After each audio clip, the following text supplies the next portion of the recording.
A dimly lit studio, the scent of oil paint and aged parchment lingers. A single desk lamp flickers over an unfinished canvas, the strokes uneven, hesitant. The artist, a man whose soul once poured onto the canvas with unshaken passion, now holds the brush as if it were a foreign object. His hands tremble, not from exhaustion, but from the quiet dread that gnaws at his spirit.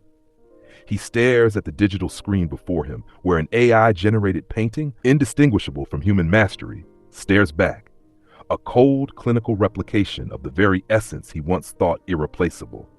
He never imagined this day would come, the day when the heart of creation could be mimicked by lines of code, where algorithms dissected every stroke, every shadow, every whisper of soul he imbued into his work.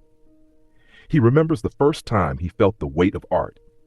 As a child, he marveled at the great masters, not for their perfection, but for their imperfection. The trembling lines of Van Gogh, the brooding shadows of Caravaggio, the aching depth of Frida Kahlo. Art was never about precision.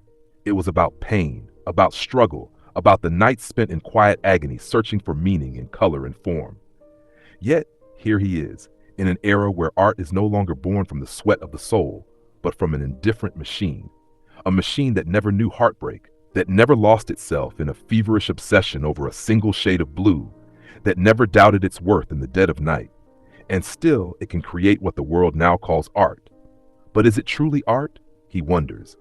Art has always been a reflection of humanity, our joys, our sorrows, our deepest fears. It is the language of our very existence, shaped by experience, molded by suffering, illuminated by hope. Can an entity devoid of existence truly create? Can a program, which has never known the weight of an unspoken dream, replicate the turmoil and ecstasy that gives art its soul? He knows what the world will say. Adapt or perish, they will chant. AI is the future. But what they do not see is the erosion of something sacred. When art becomes instantaneous, when struggle is erased from the equation, when the act of creation becomes mere automation, what is left? A hollow imitation, devoid of story, of feeling, of humanity. He looks back at his canvas, his fingers tightening around the brush. Maybe his work will no longer be enough to compete. Maybe the world will move on, drawn to the cold perfection of generated imagery. But even if his hands bleed from the effort, even if the world turns away, he will paint. Because art is not about being the best. It is about being.